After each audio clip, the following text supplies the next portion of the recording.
¿Alguna vez has mirado un mapa de África y has notado este país? Se llama Gambia y su geografía es bastante extraña, hasta el punto de que uno podría argumentar que realmente no tiene sentido. Es el país más pequeño de África continental, rodeado por Senegal por todos lados. Efectivamente existe dentro de otro país, solo que no está encerrado por tierra porque limita con el Océano Atlántico hacia el oeste. Y todo el territorio de Gambia en realidad existe junto a un cuerpo de agua, el río Gambia. La delgada forma del país de hecho se justifica por su conexión con los ríos. Existe a sus lados, a lo largo de su curso, a través de un área de solo 11.300 kilómetros cuadrados, pero aún así cuenta con una población de alrededor de 2.7 millones de personas. Entonces, ¿por qué existe este país? En este video lo descubriremos.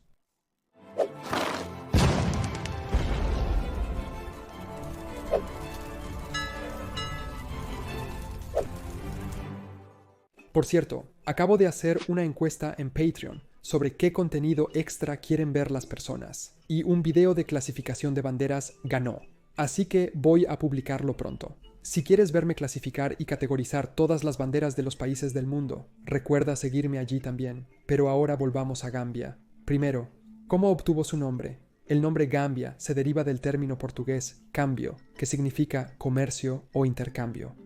Los portugueses fueron los primeros europeos en explorar la región y comerciar a lo largo del río Gambia. Por lo tanto, habrían nombrado así al río, y el término luego evolucionó para ser utilizado para toda la región alrededor del río y luego el país tras su independencia.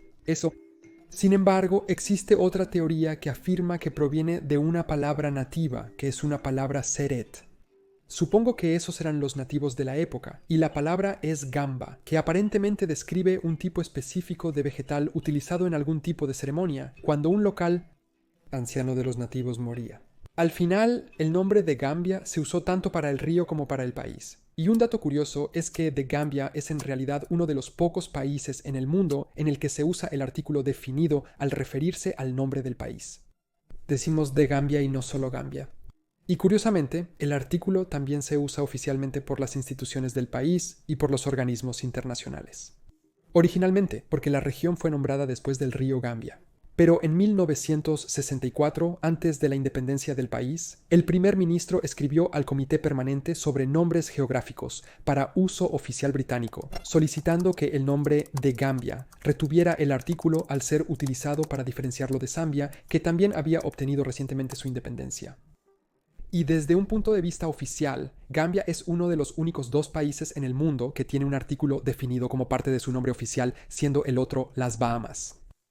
Así que ahora entendemos por qué las fronteras del país son tan extrañas. Existen y están alineadas a lo largo del río Gambia, y entendemos por qué el país se llama Gambia porque lleva el nombre del río. Pero aún así, ¿por qué existe? ¿Por qué simplemente no fue absorbido por Senegal que lo rodea casi por todos lados? ¿Y por qué se convirtió en su propio estado independiente en el momento de la independencia africana de sus colonizadores europeos? Para comprender la razón, debemos conocer un poco sobre la historia regional. A principios del siglo XIV, la mayor parte de lo que hoy es Gambia formaba parte del Imperio Mali. Los portugueses llegaron a esta área por mar a mediados del siglo XV y comenzaron a dominar el comercio local, pero en 1588 decidieron vender los derechos exclusivos de comercio de la región a sus aliados, los ingleses. Y así, los comerciantes ingleses comenzaron a comerciar allí. Algo que se reforzó en el año de 1618 cuando el rey James I otorgó una carta a una compañía inglesa para comerciar con Gambia y la Costa de Oro, que ahora es Ghana. Un dato interesante de la historia es que entre 1651 y 1661, algunas partes de Gambia, la isla de San Andrés en el río Gambia y la isla de Santa María, que es la actual Banjul, así como el fuerte Gillifrey, estuvieron bajo el dominio del Ducado de Curlandia, un estado vasallo de la mancomunidad polaco-lituana, en lo que hoy es aproximadamente Letonia, lo que nos presenta un ejemplo de estos intentos muy raros y menos conocidos de colonialismo europeo, que se hicieron desde estados más pequeños en Europa y que terminaron no teniendo éxito. En 1664 las colonias fueron cedidas formalmente a Inglaterra de nuevo. Terminaron en manos de Curlandia en primer lugar porque un miembro de su familia real simplemente compró los derechos para establecer una colonia allí a los ingleses, pero luego terminó devolviéndolos. Durante finales del siglo XVII y a lo largo del siglo XVII primero, tanto los británicos como los franceses lucharon por tener supremacía comercial en las áreas del río Gambia, pero también del río Senegal. Y los británicos terminaron ocupando todo el borde del río Gambia alrededor de 1758. Y unos años después, en 1783, el Tratado de Versalles estableció que Gambia se convertiría de hecho en un dominio británico, algo que fue muy importante porque el río Gambia seguía siendo clave para el comercio en la región incluso alrededor de 300 años después de que fue explorado por primera vez por los portugueses. Pero realmente no se gestionaba por separado en este momento, solo era una parte de los dominios británicos en África, solo más tarde los británicos proporcionarían alguna organización territorial real. Y así, Gambia inicialmente estaba bajo la jurisdicción del gobernador general británico en Sierra Leona, pero en 1888 se convirtió en una colonia separada. Quizás justificado por el hecho obvio de que Sierra Leona está territorialmente desconectada de Gambia, y el territorio de Gambia estaba rodeado por todos lados por territorios de otra potencia colonial, los franceses. Y así, esencialmente ya entendemos por qué terminó convirtiéndose en su propio país tras la independencia africana, porque mientras que Senegal era una colonia francesa, Gambia era una colonia británica, y por lo tanto sus procesos de independencia fueron separados. Antes de eso, en 1889, una comisión conjunta anglo-francesa se reunió y decidió dónde estarían las fronteras entre las dos potencias coloniales, y curiosamente, a los locales no les gustó. Se rebelaron contra esta comisión, y no les gustó que sus tierras fueran divididas, lo que nos muestra que al menos en un momento y en algunas áreas, algunas personas preferirían pertenecer a un solo país unificado. Pero esto fue hace más de 200 años y como veremos, las cosas terminaron cambiando un poco. Gambia se convirtió en una colonia de la corona británica llamada Gambia Británica, dividida para fines administrativos en la colonia, que es la ciudad de Banjul y las áreas circundantes, y el protectorado, que era el resto del territorio. Gambia entonces recibió sus propios consejos ejecutivo y legislativo en 1901 y gradualmente progresó hacia el autogobierno. Avanzando hacia finales del siglo XX, los llamados a la independencia de África comenzaron a resonar en todo el continente. Después de la Segunda Guerra Mundial, el Imperio Británico empezó a desintegrarse, ya fuera por elección o por fuerza. Y la independencia para Gambia también estaba llegando. Y hablando de la Segunda Guerra Mundial, en una pequeña nota al margen, durante el conflicto, los soldados de Gambia también participaron en el conflicto del lado de los británicos y los aliados, pero mientras había un conflicto en el norte de África, la mayoría de ellos fueron ubicados en Birmania, luchando a cientos si no miles de kilómetros de casa. La capital, Banjul, contaba con una pista de aterrizaje utilizada principalmente por la Fuerza Aérea de los Estados Unidos. Además, un puerto local era importante para reabastecer de combustible a los barcos aliados. Pero, en fin, volvamos al proceso de independencia. Gambia logró la independencia en 1965, primero como una monarquía constitucional dentro de la Mancomunidad de Naciones, con Elizabeth II como reina de Gambia, representada por un gobernador general, que es un modelo similar al que se ve en algunas naciones del Caribe incluso hoy, aunque incluso esas parecen estar alejándose de ese modelo. Posteriormente, el gobierno local realizó un referéndum para convertirse en república, pero no alcanzó la mayoría de 2/3 requerida para modificar la constitución. En 1970 se realizó una segunda votación exitosa, convirtiéndose en una república dentro de la mancomunidad, un modelo similar al de Australia o Nueva Zelanda, pero corríjanme en los comentarios si me equivoco, no estoy seguro de esto. Sin embargo, su proceso de independencia muy estable, que incluso fue complementado en el extranjero debido a lo exitoso que fue la votación y el respeto por los derechos civiles, fue un poco efímero. Un intento de golpe de Estado en 1981 ocurrió mientras el presidente de Gambia asistía a la boda real del príncipe Carlos y Lady Diana en Londres, y aunque fracasaron, la inestabilidad estaba llegando. Después de regresar de Londres, el presidente de Gambia solicitó ayuda militar a Senegal, que desplegó alrededor de 3.000 tropas para combatir a los rebeldes. El año siguiente, en 1982, Senegal y Gambia terminaron uniéndose en una confederación llamada Senegambia, una fusión bastante original de los dos nombres.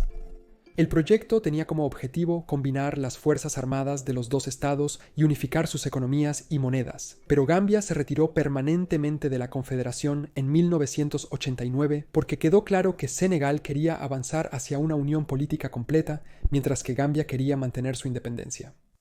mostrándonos que su existencia como un país separado de Senegal puede haber comenzado con el hecho de que eran países separados por diferentes potencias coloniales, pero luego fue confirmado por el propio pueblo de Gambia, incluso después de haber logrado la independencia.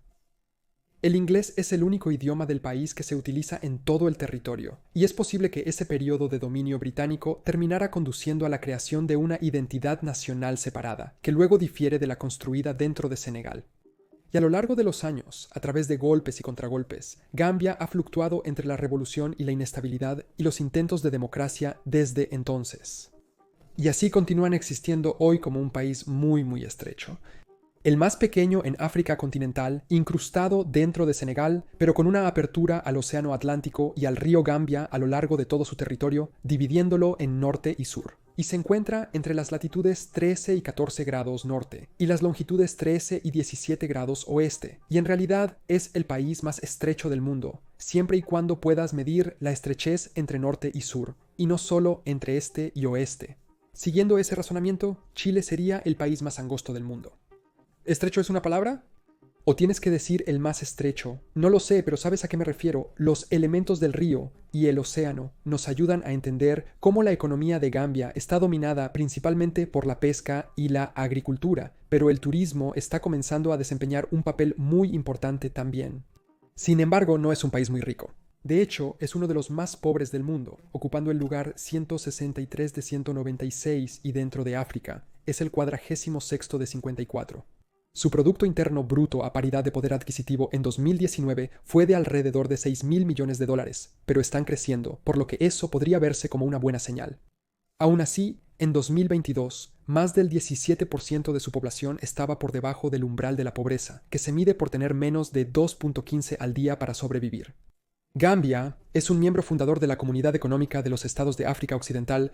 Se reincorporó a la Mancomunidad de Naciones en 2018, después de haberla abandonado en 2013, así que esperemos que esas oportunidades de cooperación regional e internacional le ayuden a crecer y salir de ese estado de pobreza. Por eso Gambia es su propio país, a pesar de que no tiene mucho sentido desde un punto de vista geográfico, pero nos permite entender cómo sí tiene sentido desde un punto de vista histórico y cómo la voluntad del pueblo de tener su propio país también existe, quizás conectada a ese contexto histórico.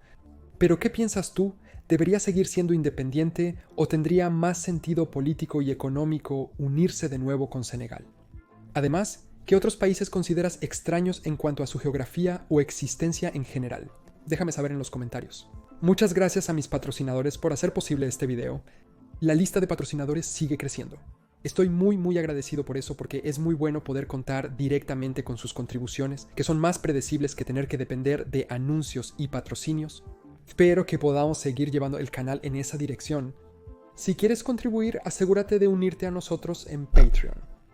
De cualquier manera, gracias a todos ustedes por ver. Recuerda suscribirte si quieres ver los videos futuros y te veré la próxima vez para más conocimiento general.